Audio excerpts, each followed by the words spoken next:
Landerneau revivra, une ville en campagne.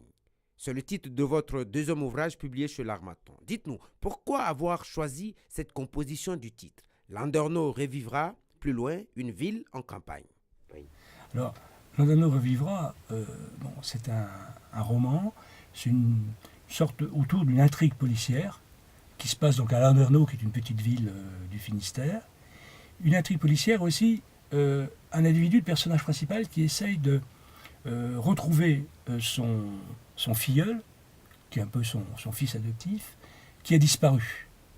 Et en fait, cette histoire se passe dans un contexte bien particulier, à savoir une campagne électorale dans une petite ville, probablement dans les années 80, mais avec une situation un peu particulière des années 80.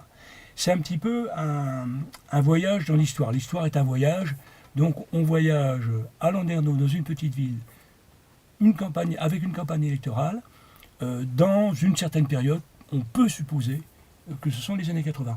D'où Landerneau revivra, qui est le nom d'une liste qui se présente sur cette ville, pour les municipales. Et une ville en campagne, c'est un petit peu un petit jeu de mots, hein. C'est une campagne électorale tout simplement, puis c'est aussi une ville qui est entourée par la campagne bretonne, hein, bien sûr, donc on joue un peu là-dessus.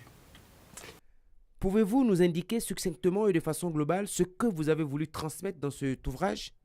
Ce que j'ai voulu faire dans ce livre, c'est essayer de montrer les particularités locales, qui a une vie propre, que c'est le niveau local, c'est pas une simple projection du national avec ses mots d'ordre, avec son idéologie, c'est beaucoup plus compliqué que ça, c'est beaucoup plus riche que ça d'ailleurs aussi, hein.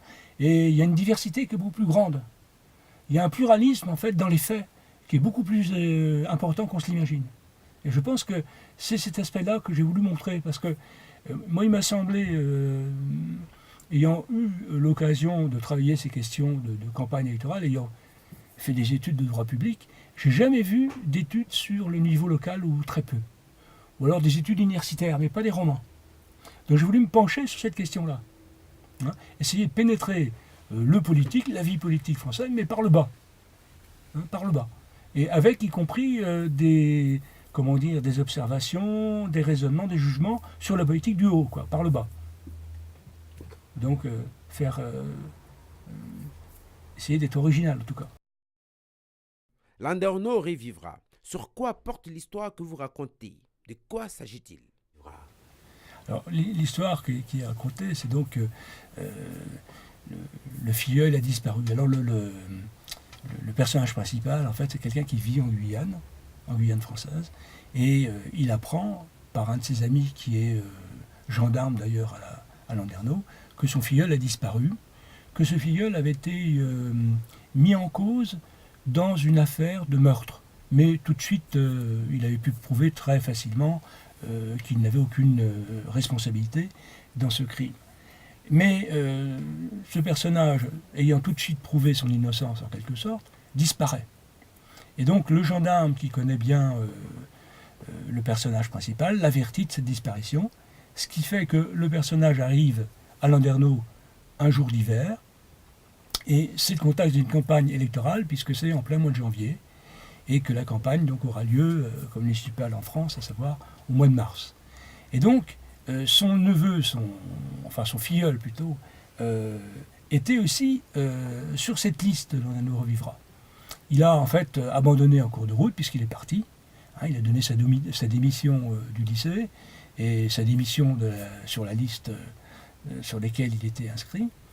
Et le personnage principal va en fait va fouiller dans la vie de son filleul et va se retrouver avec ses collègues au lycée, va même finir par donner des cours au lycée, puisqu'il est lui-même enseignant à la retraite, mais comme son filleul a disparu, il peut prendre sa place comme enseignant, comme professeur de lycée, et il va aussi donner un coup de main dans la campagne électorale à un grand ami de son filleul, qui lui se présente et participe à cette campagne.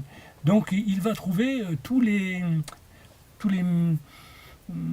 particularités en fait d'une liste comme ça, dans une petite ville en province. C'est un petit peu la politique par le bas.